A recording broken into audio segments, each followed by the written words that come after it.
always is that we as a society very far removed from Hitler, you know, we're not Germans, we're not in a Third Reich, we're a society of immigrants, multicultural and all that. We may find ourselves in our own version. Our own version, not a similar version, not a comparable, but our own version, where we ourselves are imposing goodness and rightness on the society. And what do we end up doing? We end up controlling language. We end up controlling expression. It's weird because it's like a democratic hysteria. Like, yeah, that's a very good word that you used. It's a hysteria. Yeah. It's a moral panic.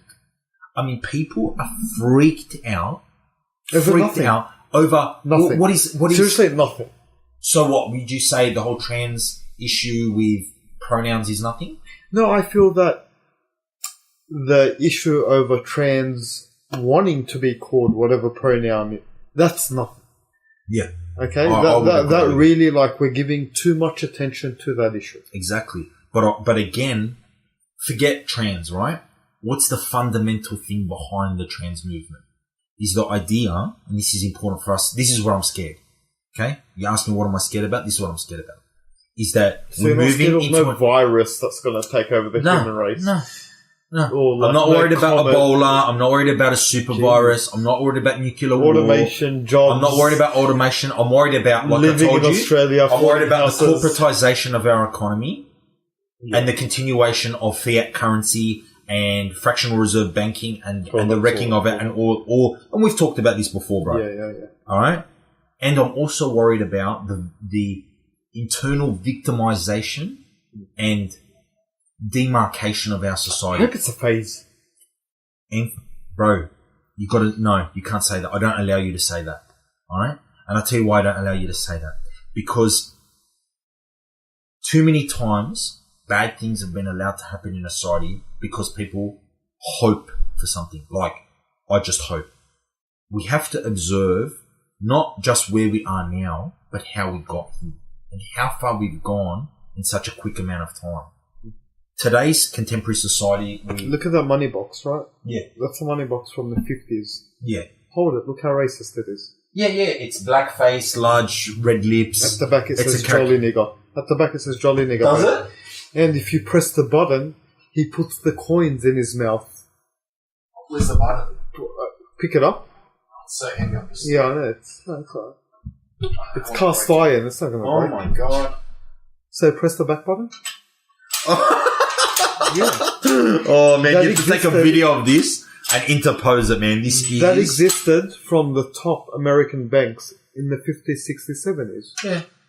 Look and how his far eyes go backwards. Society. All the stereotypes perpetuated.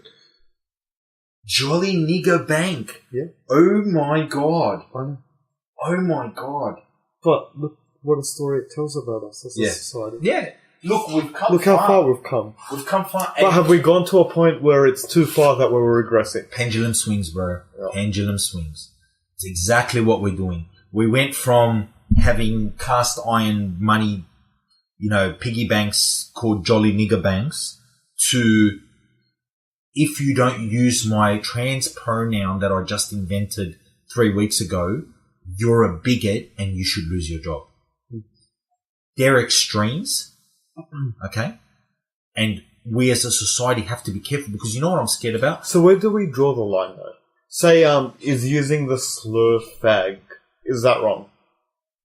When you say wrong, this is what as a description. Let's define terms. I went out with this fag, he was funny. You're categorizing fag is only as wrong. It's a demonized term though. It is a demonized term, but so this is the problem we have. What is the purpose of stopping people from using that term? And this is the fundamental. People around them are what? Offended. Mm-hmm. Then the question is, do I cede ground in a societal sense to the people around me who are offended? Now, at the beginning, there are few offended people and there are few offences. All right? Mm-hmm. It's the gays and it's the blacks. And they're like 4% of the population. Yeah, there's only a few of them. Then there's the trans. then there's women, then there's men. And then all of a sudden, I realized that I'm in a society where everyone is a potential victim. Don't you feel and like potentially just offended. because we don't have to hunt and gather anymore, we just create all these problems? There's too much time not to worry about survival. There's too many people that shouldn't be living because they haven't really earned it. Can I give you my theory on trans? Can I give you my theory? Tell me. All right. When I look at the way society has transformed over the last 50 to 60 years, where we went from, go back further, 200-300 years, we went from you could just kill Aborigines on the spot, no problem, like there was no thought. All right. So when the English came to Australia and they colonized Australia, they just killed Aborigine people without thought. All right. They were just like flora and fauna. The trees are in the way, you cut them down.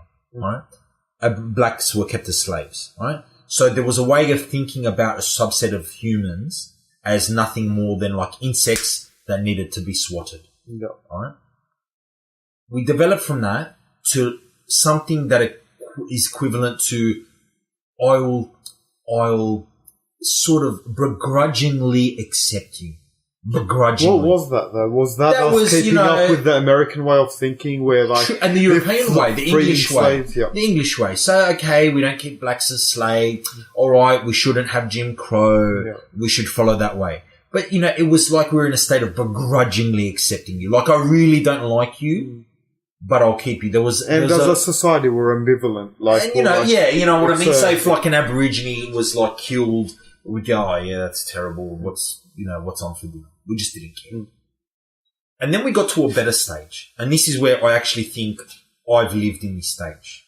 All right? The 90s. Where, my view, the 80s, 90s, where we understood that racism, homophobia, religious intolerance were bad things. And sexism, bad things.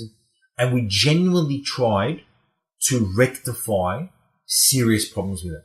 Now, I'm old enough to remember that with like LGBTIQ rights, it wasn't about getting the acronym what's right. Q again?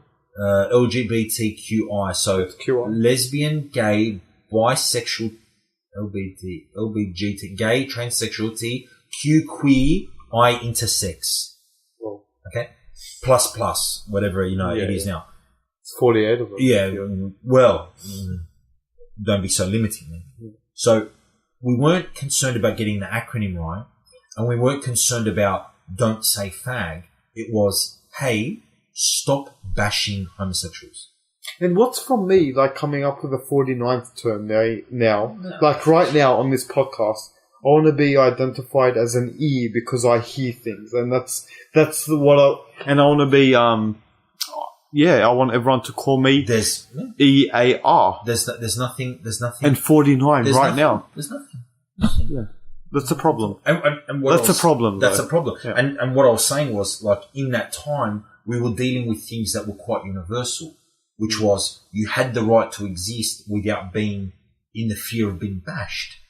We were teaching, people don't bash homosexuals. But that's the thing as well. There were real repercussions. Real repercussions, that's right. Now you can sit down behind the screen with whatever username you want out there and say whatever without any repercussions. No, I disagree. I don't think it's without any repercussions. Wait, I can't sit there and go online and say I'm after this movement, Black Lives Matter. But there are repercussions. There are repercussions. I wouldn't say without any, because if I go out there... It's different than before. Yeah, it's different from before, but you can lose your job.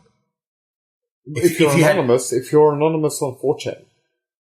Mate, there's no one anonymous, man. There's no one anonymous.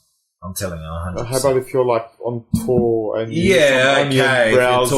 Well, and if I wrote it on a piece of paper while wearing gloves and then threw it in the air and then someone down the road found it, sure, I'm anonymous. But what for me is the pendulum swing is that we've gone too far the other way.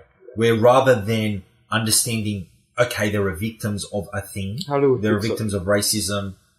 How do we fix it? Yeah. Bring the balance back. Find balance. Recognize that the danger of staying in your current position is a forced pendulum But swing you know what? Isn't all the way Trump to a the good other thing? side. Isn't Trump a good thing in terms of that? Absolutely. Yeah. But Trump, the reaction to Trump, see, okay, I'll tell you my fear. Let me just explain it to you.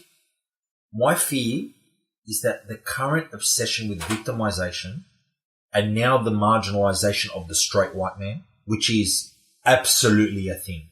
I mean, it is unbelievable that you can openly call for the murder of straight white men on Twitter, on YouTube, on Facebook, and you keep your job. Yeah. No one bats an eye, man. It's that white privilege. It's a white whole bullshit white privilege. They've had thing. all this time of power, And we it's can bullshit. do whatever we want. It's scary. Yeah. What I'm scared about is it's a self-fulfilling prophecy. You're screaming at the top of your lungs that there's straight men, patriarchal, white, cis, heteronormative privilege, and that they're all Nazis and they all want to just rape us and kill us and be racist. And then you end up creating the thing that you're saying you fear because you've demonized them. There's a whole generation of Anglo-Saxons, right?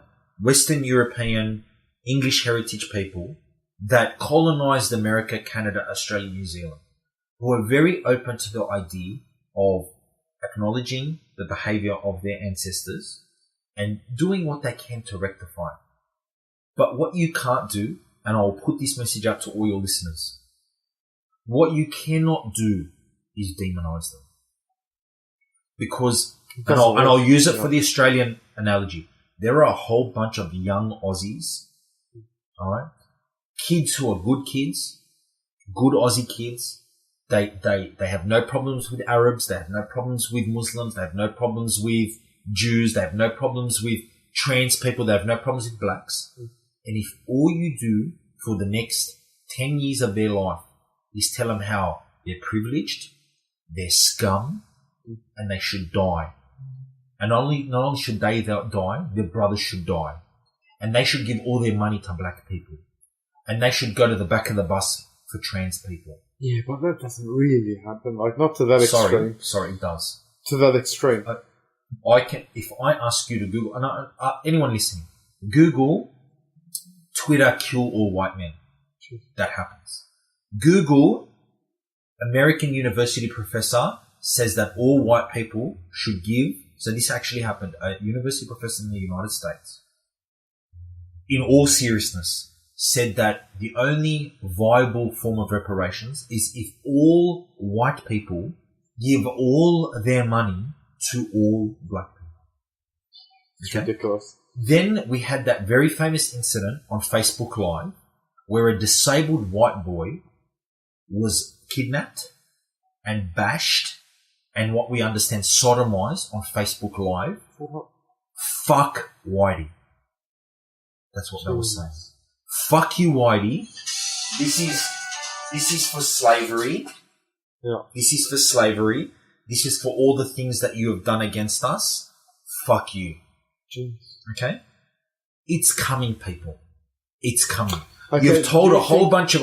It's a big problem in Australia. Like, I feel that it's huge in America. Yeah. I feel that it hasn't caught on in Australia. But we're always so close like behind UNSW is not as politically correct as... But remember that story I started telling you about Cassie J with the red pill documentary? Yeah. When she was here in Australia, she copped the worst abuse. And when people try to watch showings showings of her documentary, they were either cancelled under immense pressure from activists, or there were protests outside where the university was holding a showing. Where do we draw the line between this and free speech? No, that's what I'm saying. There's no draw the line between this and free speech. You always go with free speech. With that, with free speech, I feel that society is enough law for free speech, because if you go out there and you're around a bunch of black men and you say the word with bad intent, society will take care of itself. It will balance itself out without any police giving you any without any law. You don't need a race law. You don't need a law to say you can't say this word or that word. You know, you can't. You don't have to. You don't have to worry about it at all. Okay. I totally agree with that, and it is a problem. The problem is we're just two blokes in a room who both agree.